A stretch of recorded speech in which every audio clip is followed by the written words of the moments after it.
Hey everybody, this is Nathan Artt with Ministry Solutions Group. So excited today. A big fan. We have Liz Wiseman with us today. As many of you know, she is a New York Times bestselling author of Multipliers, The Multiplier Effect, Rookie Smarts, and Impact Players. She's also been recognized as one of the top 50 thinkers in the country on business management. And so Liz, thank you so much for making the time to be here today, and just very excited to have you. Well, I'm delighted to be here. Thanks for having me. Of course. First of all, as you and I were talking kind of before we started the session, like your books have had actually an enormous impact on myself, on our company, and I think one of the biggest lessons I had to learn in leadership, and you define it this way, that there are really two types of leaders. There are multipliers, people who can multiply themselves, invest in other people, get the best out of the talent that they attract around them. And then there are diminishers who, ironically, are not less talented people, but their talent is actually what keeps the talent around them down. But what would you say, just as a high level, what's the biggest difference between those two types of leaders? Well, I think when you look fundamentally at what's different between leaders who have a multiplying effect versus a diminishing effect, it's the source.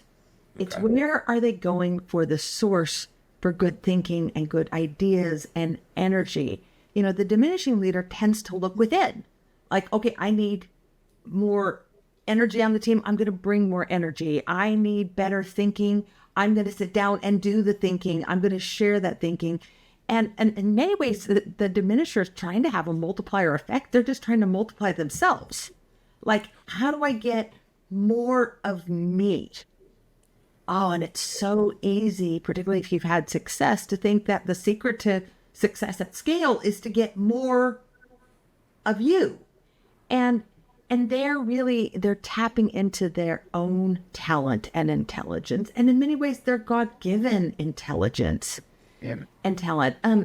The multiplier, they're not denying that they have good ideas and know-how and intellect and capability, but they're not limited by this source. Like, the source of intelligence is the team, and their job as a leader is to use their own intelligence and talent in a way that draws on, that utilizes that amplifies the intelligence of their team. It's really fundamentally about what source do they go to?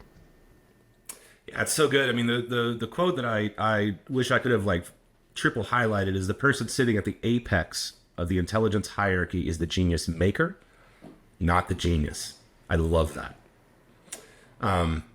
So you have had a chance to work with some pretty small companies like Apple and Google and Meta and Tesla and X and all these different things, where these companies, this is a scale that probably no one listening to this call even understands, but they've been able to take a both wide and deep organization and pass that culture from the top to the bottom.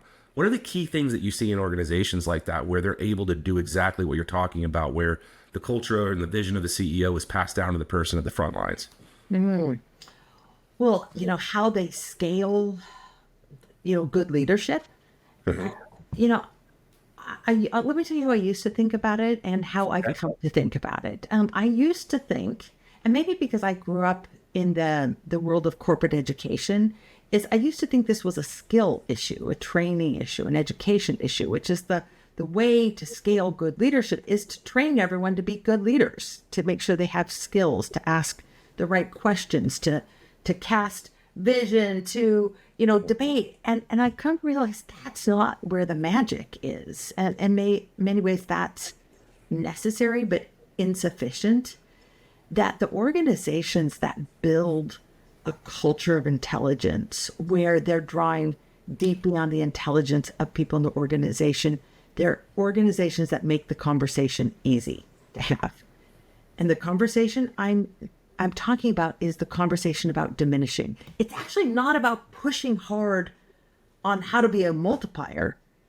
Okay. It's making it easy to talk about how easy it is to be the diminisher.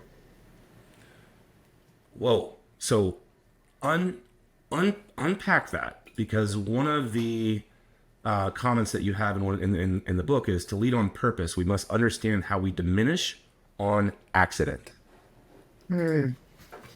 Well, this was the big surprise of my research. When I started this research, I could see that there were these diminishers. They're hot-headed, know-it-alls, bossy, bullies, micromanaging. And what I saw was it was this very like active form of suppression in many ways. It's sort of the dictator boss.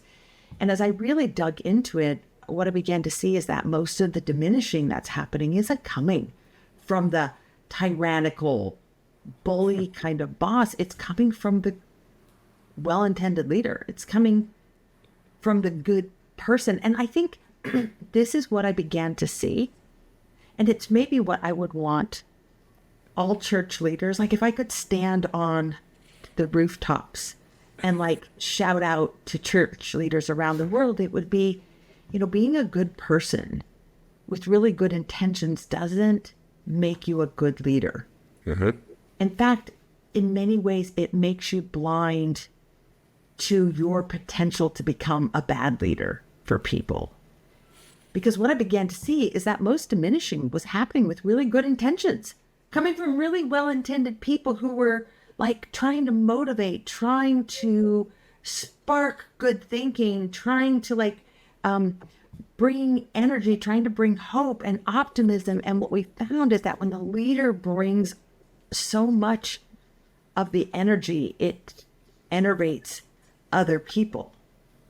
And I began to see that there are a number of ways that we can have a diminishing effect while holding the best of intentions. And really, Nathan, when I began to really dig into this, I saw that not only can it happen when we have good intentions, it might just tend to happen more the more good our intentions are. Like for me, the more noble the work, the more excited I am about the work, oh, for sure, the more likely I'm going to be a diminisher. Like, hey, come on, we got this, we can do this. And I go into optimist mode. And people are like, does she even understand how hard this is? Maybe I've made it so compelling that we're going to succeed that people feel like there's absolutely no room to make a mistake. Or like when I'm loving up the people on my team and I care so deeply about them and I want them to be successful and I'm so determined that I want them to be successful that I become the rescuer and I step in and offer a hand of help in the moment of struggle. And of course, I don't mean when someone is struggling in their soul. I mean, someone who's struggling, carrying the weight of burden of a difficult, challenging task. You step in and you help and you think you're sending this message of, I got you. I care about you. I want you to be successful. You're going to be successful here and with me. Right.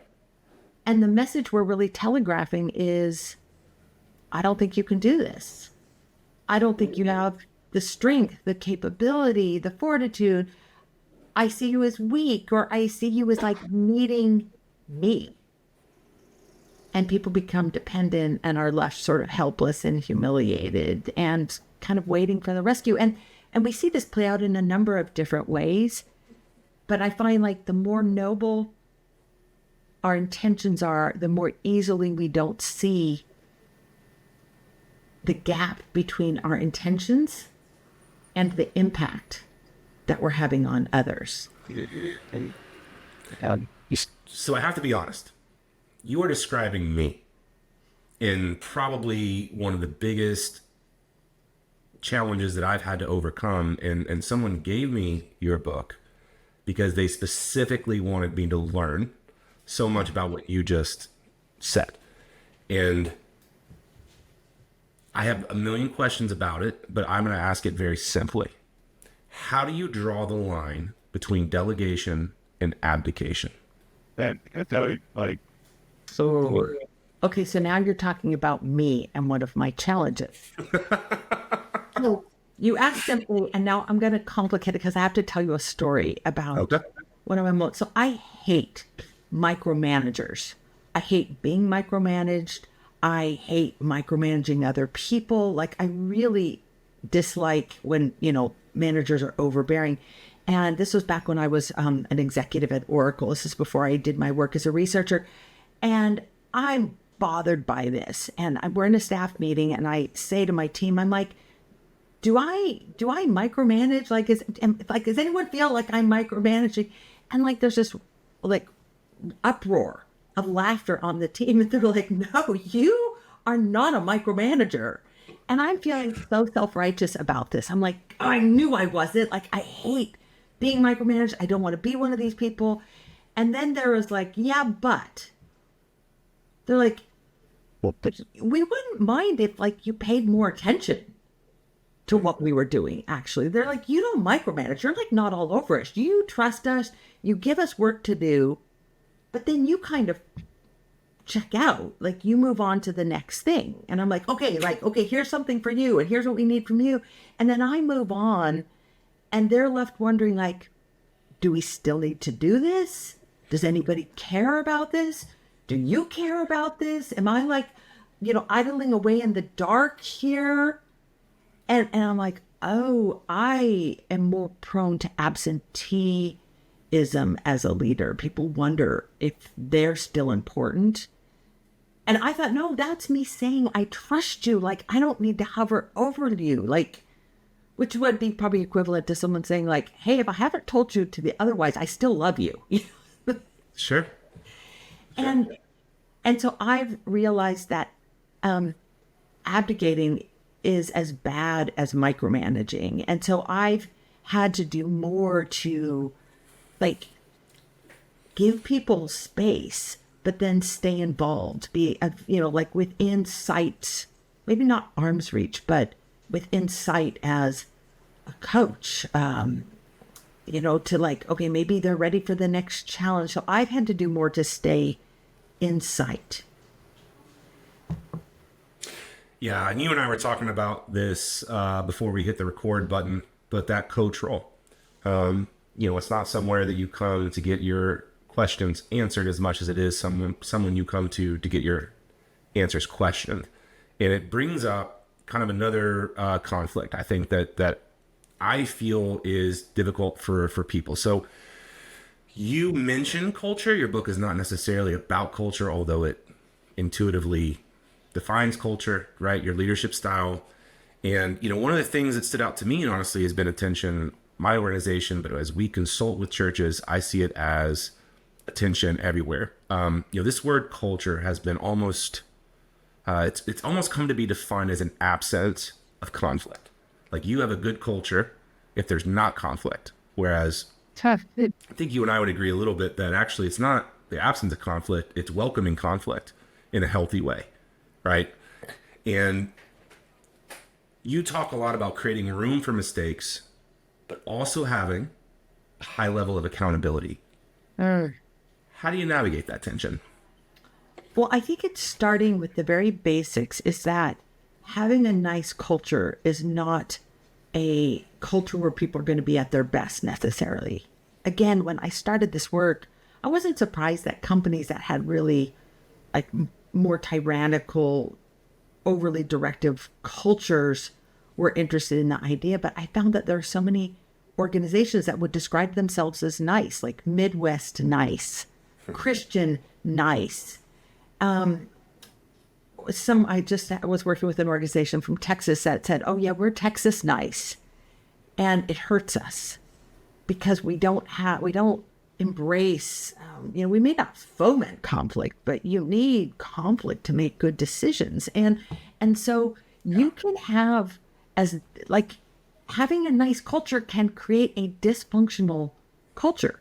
That's right. To give you one more example is, there's an executive I was coaching. It was a very large church organization, and I was his executive coach, and I'm doing a 360, and I'm interviewing people who work for him, and he, like almost to a T, the people said, man, we wish Pete held us accountable.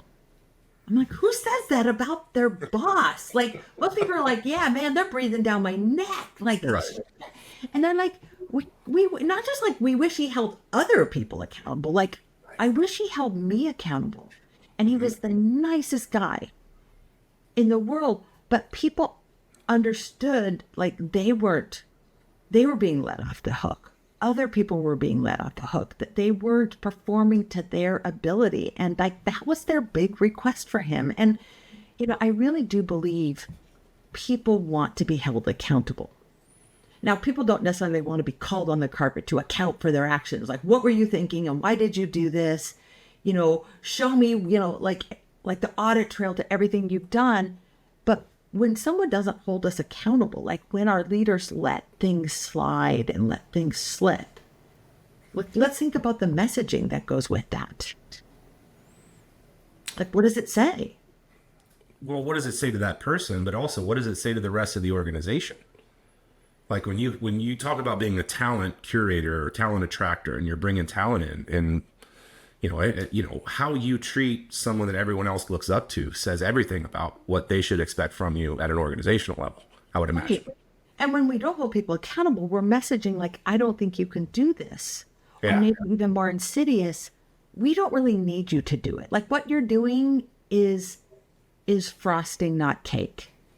I actually like the frosting better than the cake, but it's like you're ancillary. You're not mission critical. And when we hold people accountable, it's like your work matters and you matter, and we can't do this without you. And Nathan, it makes me think of a conversation I had with a friend of mine. I was describing my brother, Drew, to a friend of mine, and I said, Drew is the most Christ-like person I've ever met. And I went on to describe my brother. He's a physician, and I'm like, oh, he cares about people. Like, he doesn't just move from patient to patient. He like really like empathizes and understands. And if you're not doing well, he like stops, he listens. He's just this kind, compassionate person. And my friend, who was a person of faith, said, oh, so that's what you think, like, so that's Jesus. And I'm like, well, yeah. And he's like, but what about the other part? Like, of the gospel and like the teachings about high expectations.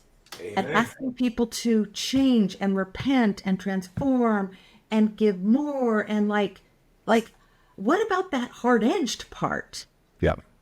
And I'm like, oh yeah. And that I think was one of the things that led me to really see that the best leaders have this like dual motor. And it's not that they're caring, compassionate, good people. Like that's maybe the beginning of the story. It's like we find that what good leaders do is they create two conditions together. Perfect. One is safety. Amen. Social safety, psychological safety, intellectual safety. Like we're good, you and me. Like we're good as a team. We're here for each other. I want to know what you say. You can make a mistake and be forgiven for this. Like all that creates a great place to work. But they don't leave it at that. We actually don't do our best work in that kind of environment. We might feel our most comfortable, but then they add to that an equal measure of stretch. I'm going to ask you to live a higher law, referencing back to the teachings of Christ. I'm going to ask you to kind of perform at higher levels, to be able to contribute. Like our situation requires more of us. I have high expectations. I'm going to hold you accountable. I'm going to give you direct feedback. Yes. Like, and it's when those two things come together, we tend to do our best thinking and our best work. And a lot of leaders are one-sided. Like some leaders are just lovely to work for, but they don't command our best work and they don't necessarily command our full respect. And then we've got leaders who are all stretch, but no safety. And we know what that's like. Amen. Yeah. But when we bring them together, something really powerful happens.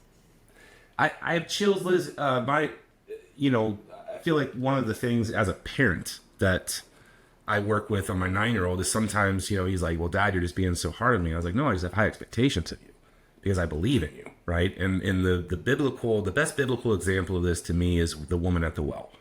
Mm-hmm. One of the things I did, the scripture hit me hard enough. Like I journaled about it, wrote about it. And the thing I wrote down is that truth without grace will make you right without being reconciled. and grace without truth. Okay, you're gonna have to come at me one more time, a little bit slower. Truth without grace will make you right without being reconciled. Mhm. You may be right, but you haven't built safety, you haven't built trust. All you are is right. Grace without truth is lying. It's pretending. It's saying things are okay when they're not. They're not okay. And someone you know, and by the way, anyone listening to this, if you want to hear a really good interview, Liz was with Brene Brown, whom I'm a very, very big fan of. And one of my favorite Brene quotes is that conflict, by definition, is unavoidable. Because what we see conflict as is external. Conflict is created when we have tension with someone, but the other side of conflict is internalization, which is resentment. But conflict is going to happen. It will happen in the form of external conflict, which is having either a healthy or unhealthy conversation, or it will boil up in the form of resentment and it will come out later. But the idea that we avoid conflict is not real, right? And our souls are full of conflict. Right. And our natures are so dual, and like our orientations to work, like, man, I guess if I had my druthers, I'd be as lazy, as could be. And so like, I need things that help me sort out that conflict between sort of taking the lazy path, and then taking the path of accountability and effort, and like good colleagues and good leaders help you resolve those conflicts. Oh my gosh. Well, I mean, and even in life, you look at Stoic philosophy, you look at the Bible, you look at anything, and it would tell you that conflict is actually what makes you iron sharpening iron, all the like the refiner's fire. Like, we find out more about ourselves in conflict than we do in trying to seek the lack of it. And teams are no different, So anyway, sorry, I didn't mean to take over. You just one of the last things I wanted to talk to you about is, so the church right now is in a time of change, and not technical change. We're not like saying, how do we take a program and make it slightly better or more effective? It's like, whoa, this is adaptive change. This is a season where we're having to put on the table a lot of assumptions that we have made and have worked for us for years. But you talk about vision goggles. And one of the things that I when we're working with our churches and stuff, we want our leaders to keep the vision goggles, but they still have to create adaptive change within the organization, which is, hey, not only is your job a little different, but maybe like the whole way we do things here is different. So how does the leader keep the vision goggles, but also navigate some of the adaptive change within an organization that is going to lead them into being the church of 2043 more than the church of 2003? Yeah, it is. It's not just disruptive change that leaders are dealing with. It's existential change. I'm going to try to sum up a big piece of research that I did. It was for the book Impact Players. But, when we looked at the difference in the workplace between people who are doing a solid job and people who are making a difference. So not low performers and high performers, like rock solid contributors versus the difference makers, the impact players of the world. And I was trying to understand, what is it that they do differently? How do they think differently? What do they do differently? Like, if I had to boil that down to one fundamental thing, it's that they handled and they navigated ambiguity and uncertainty better than others. And the way they did that, if I could boil that down to something simple, it would be they moved toward it rather than away from it. Like, oh, this too shall pass. Well, let me just wait for my boss to figure it out. And the metaphor that kept coming to me would be like, an ocean swimmer, a surfer. When, a big wave comes at you and you're standing on the shore, or maybe you're just a vacationer and you're standing on the shore, and a wave that is uncomfortably large comes towards you. Not a tidal wave, but just something that might take you down. Like, our natural reaction is to pull back, to run away, to get back to shore. I usually kind of turn my back and try to head for shore. And my son is always like, Mom, he's a surfer. Mom, never turn your back on the ocean. Never. It's never going to work out for you. And, inevitably I get tossed and I tumbled. I get myself right side, back up. And then the next wave hits me. And I think there's a lot of people who are working in this state right now where they are being tossed and tumbled by waves of change, and they're like trying to avoid it. You know, what we find the most impactful people do is like a surfer, they dive through the wave. You know, it's actually the safest route is to move toward it and then beyond it. There's a wonderful book right now. It's called, I think I actually have it right here because I was taking a look at like the final chapter. This is The Problem with Change. Ashley Goodall. It's a really fantastic book that talks about, he makes this wonderful case that just constant change and responding to changes in the environment, which is like, okay, new initiatives, change this, let's reorg, is actually doing damage to people. That it hurts our like sense of purpose, it hurts our sense of community. Like, that's just churning in change. Like, I think what the best leaders do and what leaders need to be able to do right now is to help people move through change. Which is not like, oh, let's be good at change. Let's be change masters. Let's be disruptors. And people are constantly in this turmoil, like barely able to like catch a breath before the next wave gets you. Like as a leader, you've got to figure out, how do I move people through this and get to some calm waters and then prepare for the next wave? I think we have to be extremely good at moving toward change, but not staying there. It's a through process. And I think that means we have to be brave, but not unwise and just letting ourselves churn. I love the analogy of the wave too, because I actually used to surf as well. And if you allow the wave to hit you, you end up going towards where you came from. But the only way to get out to the good surf is to actually go through the mediocre waves to get to the good ones. So here's what I would what I would ask you, Liz, is you and I could talk for hours. I could just tell. And I think the church would benefit if they had that, but one of the things we want to do is just kind of leave with a question that the teams that are listening to this call and the leaders who are listening to this call, if you were in a situation where you were going through this adaptive change, but at the same time, one of my other favorite quotes is that there is certainty in God's promise, just not in his process. So we've got the ultimate king, right? I love that and hate that at the same time. Well, 100%. Like God is going to do what God's going to do. We're trying to figure out how we can play the biggest part we can in it. But we are in a change environment. There's so much happening. If there was one or two questions or even just tensions that you would want to make sure the leaders were navigating right now as they're thinking about that change, does anything come to mind for you? Well, I think I tend to think in questions, like what are the questions we should be asking? And I kind of have my list of favorite questions, but it's easy as a leader when you're dealing with so much change to either just say like, I don't know anything. We're just going to see how this plays out, or to pretend that you see and you know a path when it is still emerging. So I think as a leader, we have to be really clear on what we know in a given situation and what we don't know and need to figure out. And it's like enough certainty to help the organization like dive into the change, but like not so much certainty that we don't stay nimble. And one of my favorite questions is, as a leader, is to ask like, what am I not saying that's important for me to understand?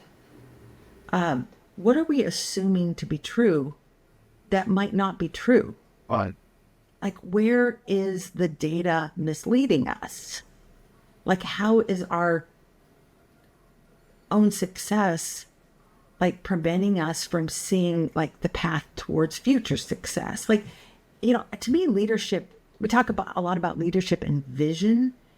And we usually talk about that as, like, a leader casts a vision, paints a vision. And I find that sort of, in some ways, the small way to talk about vision. Like, as a leader, you need good vision. Like, yeah, you maybe need to see where an organization can go that's the easy part, but you have to be able to see what's happening around you and to see like the blind spots and to see people's intelligence and capability and to see unused intelligence and to see like your own diminishing dynamic. Like to me, what leaders need is great vision, and that is really the ability to see truth. So in other words, if I were to repeat it back to you, people don't buy into vision as much as they buy into vision, they trust. Yeah.